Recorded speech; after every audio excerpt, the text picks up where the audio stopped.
balikan na natin, no, yung issue. Ano ba ang dapat gawin ng isang barangay captain sa kanilang barangay? So, sana hindi na mangyari, no? Yung mga nakaraan kasing barangay captain, lalo na yung pagbibigay ng ayuda.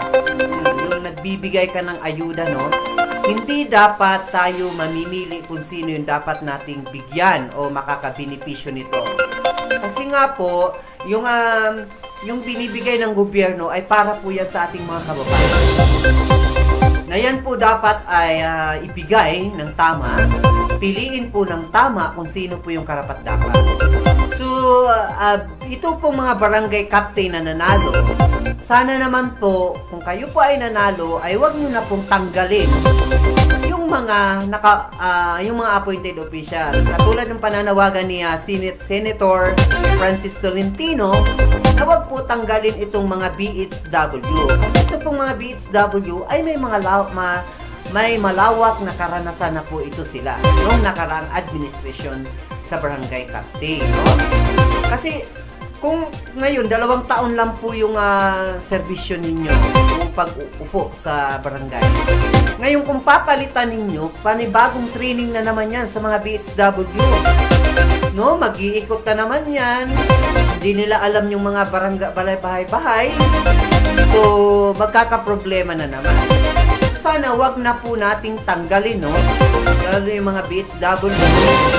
Pero yung mga pasaway, katulad ng mga tanod, mga pasaway na malasanggero, yung patuloy yung nakikipag-away, tanggalin nyo na yan. Yung mga tanod na mapupusok, na ginagamit nila yung posisyon, yan yung tanggalin ninyo. Yung mga abusado, no? At saka yung mga admin ninyo dyan, kung mga abusado yan, tanggalin nyo na. Pero yung mga BHW, ay wag nyo nang tanggalin yan kasi kawawa naman.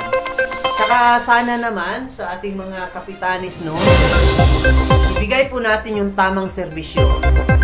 Wag po tayong mamimili kung sino po yung dapat natin suportahan pagdating naman dito sa mga ayuda, no? Kasi kawawa po yung ating mga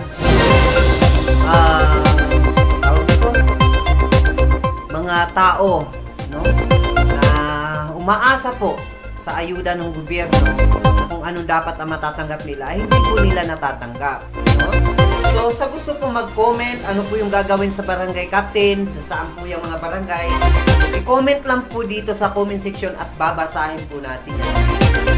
Diba? Yung, ano ba yung nararanasan niyo dyan sa inyong mga barangay, no?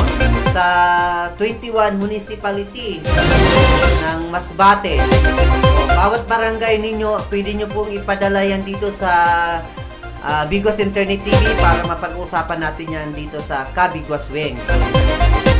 So, wag tayong mag-alinlangan, no? Tayo naman ay pag-uusapan natin yung alin yung tama, no? Hindi tayo naman gagawa-gawa ng istorya dito. Yan lang po yung pakiusap natin sa ating mga barangay, no?